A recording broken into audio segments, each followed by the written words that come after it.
weather this week? It's been very good. We've had a really good week of training.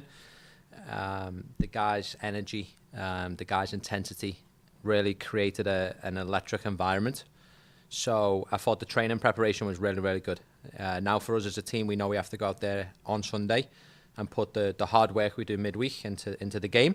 But I was very, very happy with training. You were really high on Wednesday's practice. Were the rest of them as good as Wednesday? I think so. I hope so. That was just my eye test. But I think these guys are just developing. They're getting better. They're getting better in tight spaces on the ball. They made the sessions come to life this week with their energy. So even in today where we do a much of a slower training session because of where we're at in the week, their focus and their commitment to what we want to try and do on the weekend tactically was really spot on. So all the credit goes to those guys. Edu's out there today. Chris wasn't. So does that mean probably see Edu on the weekend and not Chris? Yeah, no, exactly. Yeah. So Chris is just a week to week. So unfortunately, Chris won't feature on the weekend, but we're very excited to announce that Edu will be focused for a part of the team on the weekend. Yeah.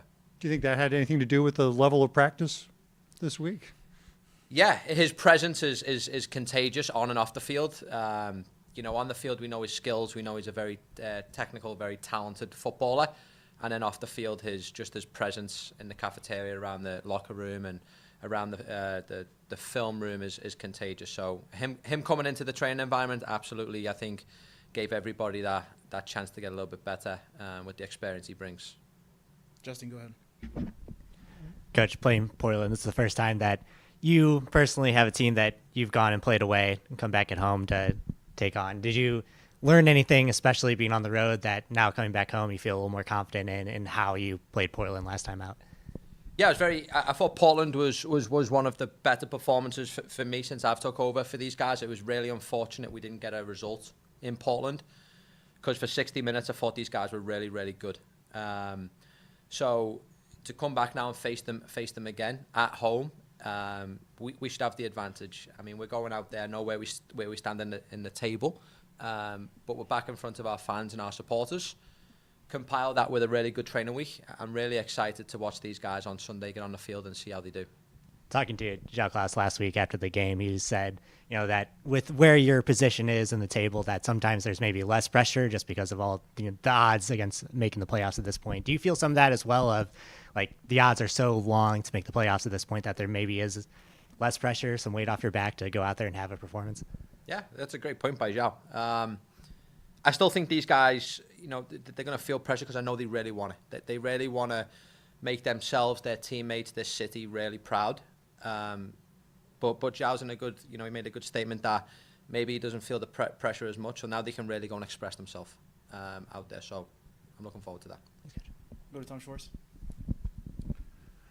Coach, how do you get away from it all? I mean, do you ever get the time to clear your head, step away, shake down, whatever you do? What do you do if you do? I think you have to. I think you need to try and find moments to separate yourself, because that's where I think really impactful learning happens. When you can get away from the game, you can reflect. I have a German Shepherd and a Belgian Malinois. Oh. So two very high energy dogs that require some time when I step home from the facility. So taking them on long walks around Forest Park and spending time with them, I'm able to kind of disconnect. And yet I think you need that. Everyone needs that. The players need that. The coaches need that. We need to get away from the game at times to really just take a step back and reflect on the moments and where we can improve and where we're doing well. Like, where do we want to continue to say, hey, we're doing this right. We want to continue to do this as well. So I'm able to step away from the game okay. And who do you take Sunday, PSG or Chelsea? PSG. I think they're probably the most complete team for me right now. Really good in all moments of the game and a super talented roster. So I'll go with PSG. Go ahead, Tom. Oh, No one else. Anybody else close to coming back? Timo's been kind of out there, but is anybody near? Probably not for this weekend, I would assume, but for next weekend? Yeah, just Edu for this weekend. I'm hopeful. I'll knock on wood. I hope it's just wood. Yeah. We'll knock on some wood that Timo can be back in the roster. for this for the Dallas game yet. So hopefully that will be one that gets back in the training early next week, so we can monitor him on the field, at a good intensity in training. Because there's one thing from the isolated training, but then you need to come in the team environment and still do well. I'm confident he can do so. So hopefully we'll see Timo next week as well. And is there anybody else besides Rasmus that you might not get back, or is everyone? Do you think everyone should return? With the exception of Rasmus now, with the announcement for him last week. Hopefully, they're all on different timelines, of course, but I'm hoping to see every other one of the players back, at some point. what's your approach on young guys and working them in as the season goes on? And obviously, there's limits, and you're maxed out on some guys. But do you want to give those guys a look if they earn it, or how do you approach that? Yeah. I think I've always tried to have a philosophy that if you come into the training environment, regardless of your age, regardless of your status, if you come into the training environment and you prove yourself, an opportunity will be given to you. I think you've all seen that with me moving some rosters around, and there's been several games where the next week's lineup has been 4 or 5 different players again. So I think what some of the most successful teams in the world do is create an environment where all the players have hope through the week of training that if they perform well, they can make the roster on the weekend. So I try to give that hope to the players that they could train well, have healthy competition within each other. But if these guys come in and impact the team performance for us, we'll give them an opportunity to play. We'll finish things off with Jeremy and then Matt in the room. Coach, I'm curious, you've mentioned a few times Edu coming back into the team, bringing energy and training. As the team searches for balance and the ability to play a complete game, how do you think Edu plays a role in that for the weekend? In regards to the balance for us, with for example, in the game? Yeah, the balance between, offense, defense, and really the formation overall. Yeah, Edu's super talented, as we know, as a 6. So what he's able to do is help us progress the ball in moments higher up the field. So it leaves players like Cello, like Cedric, like Zhao. It gives them a chance to play up the field a little bit further, closer to the opponent's goal. So having his presence, having his ability to get on the ball, progress the ball forward with, combination play, or even, we all know he's got a great, 30, 40, 50-yard pass as well. So he allows our attacking players to be in more dangerous positions in the field. And then on the defensive side, he's always, his awareness and his intelligence to read the moments quickly helps you in maybe the counter pressing or the defending side of the game. So his experience just completes this team a lot more. So hopefully he can bring that this weekend for us. We'll end with Matt. You talk a lot about how it comes down to just training. That's your is that would you say that's your number one way you make your decision on the 11 every week is training performance, or in balancing that with the game plan?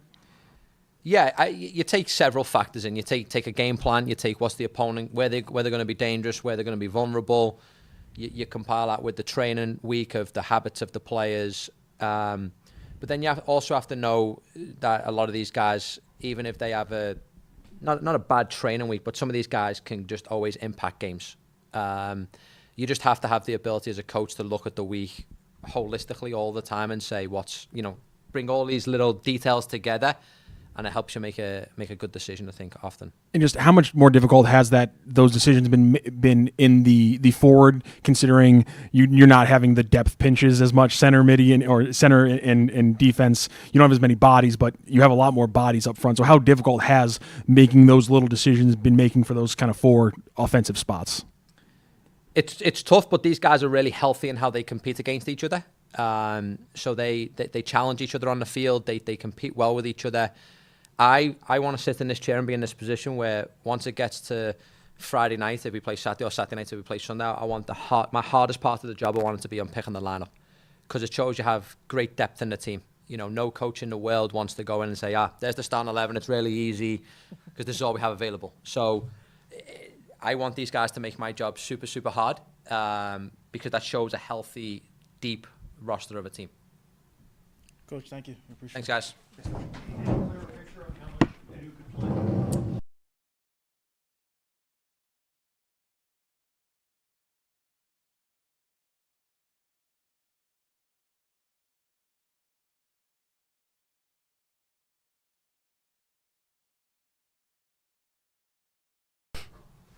Hello.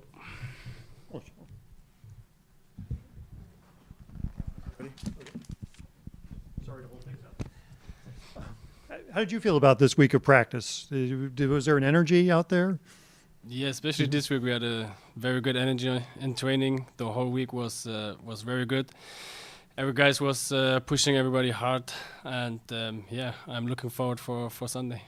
Why do you think that is, considering where you guys are in this season and as the playoffs become a long? And we get there more and more. You can see it in the game. We create good opportunities to score goals, to play out from the back. It's not that easy that everybody think that the new coach is coming. He has a new facility, and yeah, let's go ahead and do it. This need time, and he's explained it to everybody very, very well in our meetings. He explained what he exactly want against Portland from everybody, each position, what you need, and it is a process, and we get to it and we do it well, and especially this week, I can say as well, it was a good energy. What does it mean to have Edu back? I like him a lot. It's a fantastic player. He helped us a lot in the build-up and with his quality with the ball, especially, and I'm very happy for him that he's back. Justin. Marcel, just looking at the previous game against Portland in Portland, St. Louis had some success, even though you don't come out with the result. But is that part of what drives the confidence this week as well, knowing that last time out that you could have been successful, you had your moments against Portland? Yeah, for me, we had a very good game against Portland, and either way, with the ball and against the ball. But the momentum was not on our side. But of course, we had very good moments where we play out from behind from Roman as a starting player, and going forward, create chances, and we had good opportunities to score goals. And of course, if you look back to this game, you can go in Sunday with confidence, because you know that you play a good game against them. But Sunday is a new game. We play home, and we want to play for 3 points. Tom Schwartz. I know it was hot when you guys played them in Portland. That was unusual, right? Do you think it's any advantage to St. Louis to play in our heat? I mean, it's hot as well here. It's very, very hot. The human here is also hot and hard to play. But I mean, it's not like it's the first day that it's hot. It's a couple of months now that the heat is out. And for everybody, it's hard to play in this heat. It's for every player, but we have to get used to it. We have to accept it, and we have to do our job. We have to run, especially when we lose the ball. When we lose the ball, then we need more power, more energy to run back, and we have to accept some. Do you think for you, the experience of playing here last year is good for you in terms of adjusting to the heat this year? Yeah, for sure. I mean, when you start, the sun is coming out, and you get it, and you're here, and you train and you play in this heat, of course you get comfortable and you get much easier used to it. So yeah, for sure. Go ahead. As a guy on that same thought, as a guy that I think you probably are logging more miles or meters in a game than anybody else on this team. What's it like for you at the end of one of these games? Because you run a lot, you cover a lot of ground. Yeah, I mean, I want to win games. I want to help the team in both ways, with the ball, against the ball, and running it's neutral. We have to do it, and everybody on the field have to do it. And I try my best, and I, especially with the ball, I try to help the team when I want in some spaces where I think I'm available to help them. And I'm actually not thinking that I want so much in the game, but I just do it, and it's something I can do good. But by the end of the game, were you like just, obviously probably completely drenched after a couple minutes, but by the end of the game, just consuming vast quantities of water and everything, just a lot of. Of course, I mean, especially when the heat is so hot, like now after the game, I'm going to the locker and I drink 1 bottle of water or something else. Mm-hmm. What's the confidence? I mean, just with where you guys stand in this season, what's the mood like for you guys? Of course, we are not happy where we are on the table.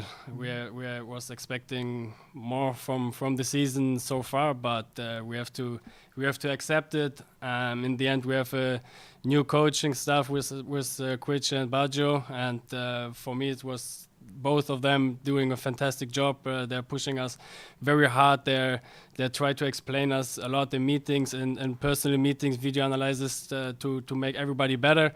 And I have to say, the way we are going now, this is a real process we are doing, and it's nothing come from day one. You have to keep believing in the coach, and I believe 100% in Critchley and Marcel, because they're doing a very great job, and we have to give them and the team a bit time. Of course, we have to look at the results for sure as well, but I'm completely sure if we go the way like we're going now, we will get to success, and the mood will come faster back than everybody expecting now maybe. But I can say, just believe in us, just believe in the new coach, and they do a good job, and we do a good job.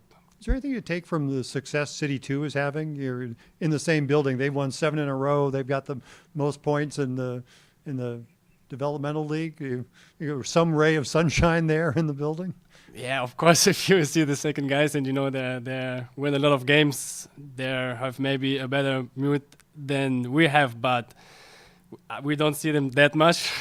Maybe good. That we don't see that much smiles, but also we in the locker, our mood is good, so it's not like we are frustrated completely. So we know what we are doing good in the games. Also against Salt Lake, we did not a completely bad game. We had a couple of situations where we don't defend good or don't attack good, counter-pressing. But in the end, we have there also our good moments. And when you watch all the games back, we have every time our good moments. Now we have to try to get it 90 minutes on the field and not only like 45 minutes or 30 minutes or 60 minutes. We have to be on point 90 minutes. We're not like 95 minutes. We'll finish up with Matt. Coach talked a lot about how with Edu coming in, you and Seti and all of you guys can push further forward. Is there a mindset change for you over the last few weeks? I know you've been playing that more traditional 10 spot, not in the 6, but is there a mindset for you of going from just like pure playmaker and knowing that you have to be that because Leuven's not on there, to when Leuven joins, now maybe you can look towards the goal and getting a shot for yourself more often? Is that a mindset change for you with him coming into the lineup? Yeah, for sure, because what I say, especially Edu is like with the ball, a very good player. He can play balls between the lines who maybe another guy don't expect. Should I play it? Should I don't play it? And Edu is playing these balls, and he has this quality to break lines. And when I know that Edu is playing and he break this line, because I know he can do it, I can have my position much more higher and maybe also in like a bit smaller gap between the opponents, but it's maybe the better spot to be dangerous in the attack. Marcel, thank you. Thank you, guys.